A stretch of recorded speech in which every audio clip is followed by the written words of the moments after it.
Hello everyone. I'll be discussing section 2.6.3, the second part.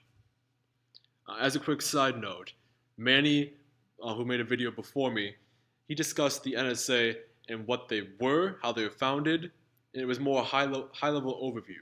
I'm going to be going more into depth about the NSA, how they collect information, and the laws that were passed to allow them to collect that mass amounts of information that we're aware that they are collecting.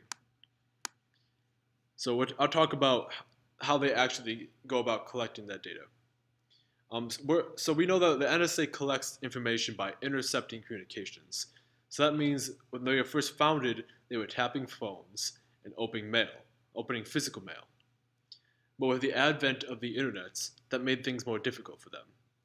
Also, with the increase of international trade, things became more complex as lots of data was coming in from everywhere in huge quantities.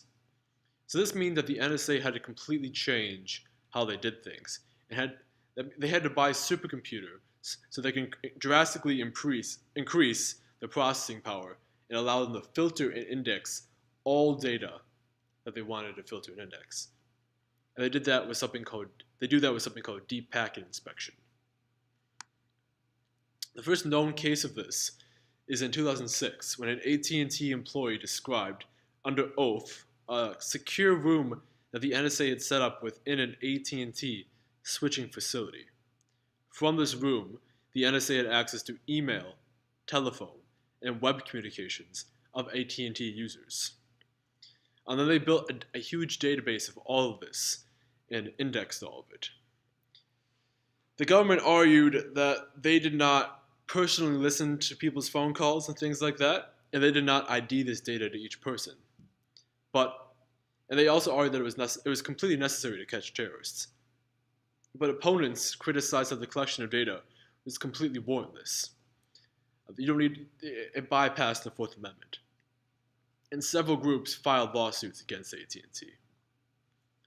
The government responded by passing the FISA Act, which basically protects AT&T and other internet providers from lawsuits involving that kind of surveillance. And this overall reduced our protections.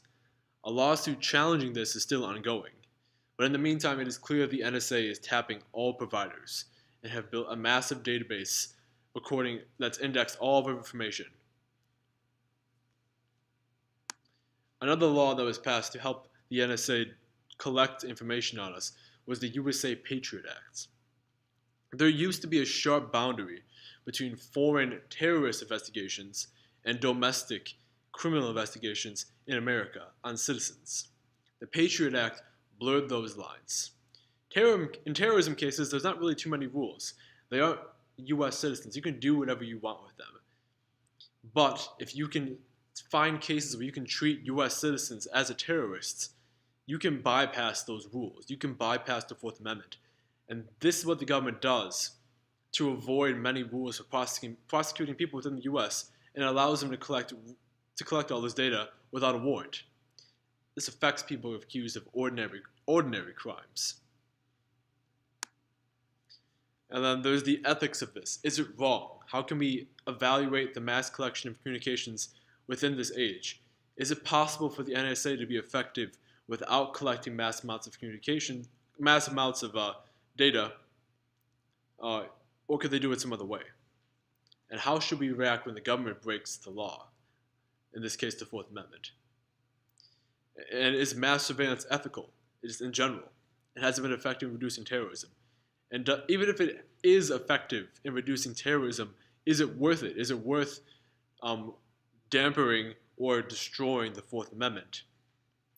I'm not completely sure myself, but I think that what the NSA has done has been overall very ineffective, and the long-term consequences of removing one of our most important amendments, which is the Fourth Amendment, which protects us against, unjust prosecution, is far more damaging than a few scary terrorists. That's just what I think, and obviously everyone already has an opinion on that, especially with the Snowden case. So thank you. Have a nice day.